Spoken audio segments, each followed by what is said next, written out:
आपका लर्न सी इन हिंदी के second episode में।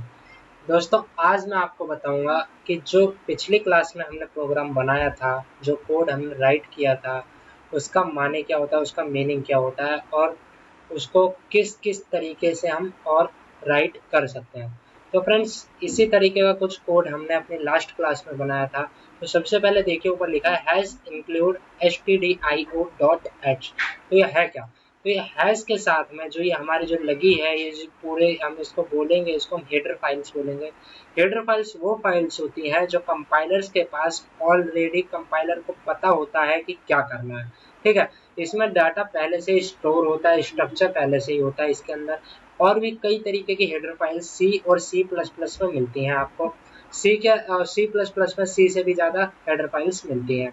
तो गाइज, ये समझ में आया आपको कि हेडर फाइल्स होता क्या है। हेडर फाइल्स पहले से ही प्री डिफाइंड होता है, जो भी इसके अंदर प्रोसेसिंग हम कंपाइलर को बता रहे हैं कि आपको ये काम करना है, तो ये हेडर फाइल्स आपको ज़रूरत पड़ेगी। तो गाइज, दूसरे नंबर पे ये है हमारा main function. Main function, void main, int main, ये सब हमारे जो होते हैं मेन फंक्शंस के अंदर आते हैं। एक प्रोग्राम के अंदर कई सारे फंक्शंस हो सकते हैं, लेकिन एक मेन फंक्शन का होना ज़रूरी है। तो मेन फंक्शन के बाद में ये हमारी बॉडी ऑफ प्रोग्राम है। जो भी हमने ये करली ब्रेसेस के अंदर जो ये लिखा है हमने, ये हमारी बॉडी ऑफ प्रोग्राम है। तो गाइस, करली ब्रेसेस के अंदर ये हमारी बॉडी ऑफ प्रोग्राम है। तो जो भी इसके अंदर एग्जीक्यूट होगा, जो भी हम इसके अंदर लिखेंगे वही एग्जीक्यूट होगा। तो ये हमेशा करली ब्रेसेस के अंदर ही लिखा जाएगा। एक प्रोग्राम के अंदर कई सारे मेन फंक्शंस हो सकते हैं, कई सारे हमारे फंक्शंस हो सकते हैं। जैसे वॉइड मेन एक फंक्शन है हमारा। तो और इसकी जो इसके बाद में जो हमें ये लगाना है, ये हमारा ब्रैकेट्स को यूज करना है। देन इसके आफ्टर ही हमने एक कमांड दी है प्रिंट एफ। अगर कोई भी चीज़ हमें प्रिंट करवानी है, अगर कोई भी चीज़ हमें प्रिंट करवानी है, तो कमांड हम देंगे प्रिंट एफ। तो प्रिंट एफ के बाद में ये सेमीकोलंस के अंदर, दो ब्रैकेट्स के अंदर सेमीकोलंस लगाए हैं हमने। इसके बाद में हमने ये अपनी स्टेटमेंट लिखी है, जो भी हमने वैल्यू को प्रिंट करवाया। Hello, this is my first program in C. खत्म करने के बाद में, ये लाइन लिखने के बाद में हमने टर्मिनेटर्स का यूज किया है। टर्मिनेटर का यूज किया है। टर्मिनेटर के यूज करने के बाद में रिटर्न 0 और ये दोबारा करली ब्रेसेस लगा के हमने अपने प्रोग्राम को क्लोज किया है, बंद किया है। तो गाइस, ये था बॉडी ऑफ प्रोग्राम और कंप्लीट डिटेल अबाउट प्रोग्राम। तो इसमें मैं आपको दो चार नई चीज़ें और ये बताना चाहूँगा कि जो ये छोटी छोटी चीज़ें हैं, जैसे /n, अगर हम इसको अभी रन करेंगे तो ये हमारा कुछ इस तरीके से आएगा। तो अगर इसको हमें और कुछ इंटरेस्टिंग बनाना है, इंटरेस्टिंग बनाने के लिए हम यहाँ पे कुछ एक्स्ट्रा ऐड कर सकते हैं। लाइक अगर मैं यहाँ पे /n करता हूँ, /n, और इसके बाद में बिल्ड करने के बाद में अब इसको रन करते हैं। तो गाइस, ये देखिए, पहले ये ऊपर आ रहा था, लेकिन अब ये नीचे आ रहा है। ठीक है, और देखिए, ये तो रही बात /n की। और अगर मैं टाइप करता हूँ यहाँ पे /t, अब देखिए क्या होता है। Program build, program run. Guys, ये देखिए, पहले ये यहाँ पे आ रहा था, लेकिन अब ये थोड़ा सा स्पेस लेके आगे को आ रहा है। और अगर मैं यहाँ पर /a लिखता हूँ और प्रोग्राम को बिल्ड करने के बाद में रन करें, तो आपने एक साउंड सुना होगा कि एक साउंड एक ये आया। देखिए, दोबारा से सुनाता हूँ आपको, ध्यान से सुनिएगा। Listen, okay. तो गाइज, ये होता है इसका फंक्शन। मैं ये सबके फंक्शन आपको बता रहा हूँ, नोट कर लीजिएगा इसे। /n का बता दिया, /t का बता दिया और /a का बता दिया। ठीक है, तो अगर हम इनको प्रोग्राम में यूज करेंगे तो हमारा जो आउटपुट आएगा निकल के, वो काफ़ी अच्छे से आउटपुट निकल के आएगा। तो अब देखिए, एक नया प्रोग्राम बनाते हैं हम। इसके बाद में मैं आपको जो कंडीशंस जो होती हैं हमारी प्लस माइनस की, अर्थमेटिक जो कंडीशन होती हैं, मल्टीप्लाई डिवाइड वगैरह की, वो आपको बताऊंगा। तो चलिए शुरू करते हैं।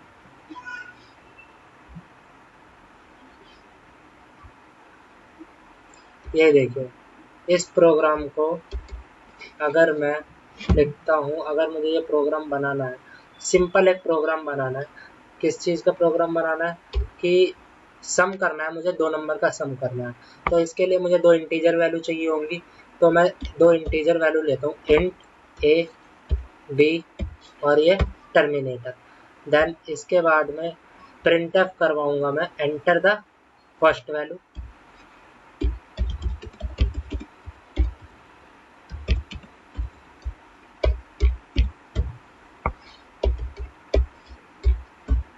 Enter the first value.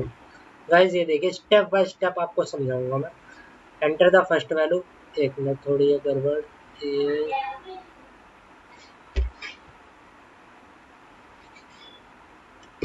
ये देखिए, एंटर द फर्स्ट वैल्यू।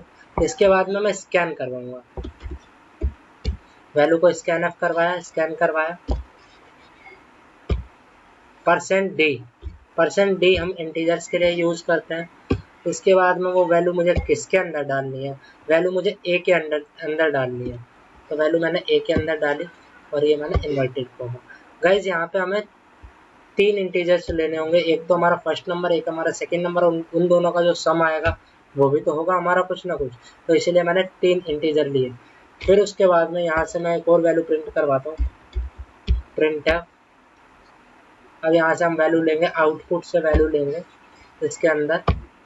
ये देखिए, enter the second value. Then इसके बाद में यहाँ पे इन्वर्टेड। इसको प्रोग्राम को आप छोटा और छोटा भी बना सकते हैं, लेकिन उसके लिए आपको थोड़ी प्रैक्टिस की ज़रूरत होगी, लेकिन आप बहुत जल्दी सीख जाएंगे।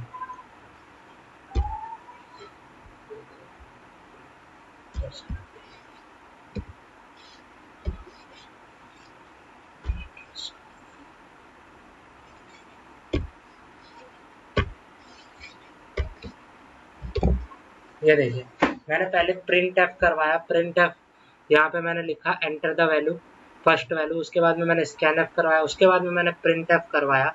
यहाँ पे मैंने करवाया print F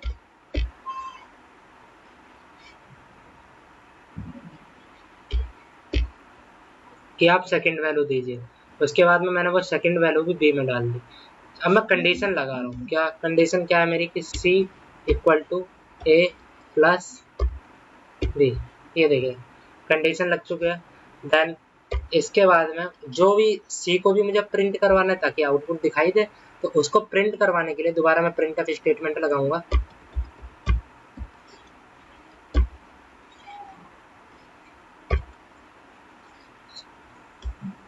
the sum of two number is equal to percent d, और वैल्यू किस में डालनी है हमें, वो सी के अंदर।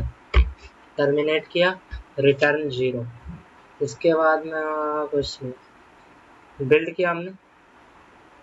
एक मिनट, हाँ हाँ, यहाँ पे इन्वर्टेड कोमा। अब देखिए, प्रोग्राम को बिल्ड किया, प्रोग्राम हमारा तैयार हो चुका है। तो चलिए रन करते हैं इसे। रन करने के बाद में enter the first value 20, enter the first value 20।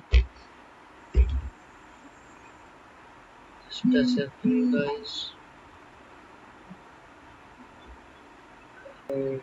एक there is something error on our, हाँ हाँ, ये देखो, यहाँ पे मैं एड्रेस ऑपरेटर लगाना भूल गया, जिसकी वजह से कंपाइलर भी उस पर दिक्कत को, उस एरर को पकड़ नहीं पाया। अब देखते हैं, 20 enter, enter the second value 20 enter, the sum of two number is 40। तो गाइस ये था तरीका अपने प्रोग्राम को बनाने का। आप देखिए यहाँ पे ये लाइन अलग है। चलिए इसको भी अलग करने के लिए यहाँ पे हम सम वाली जगह पर /n/n/n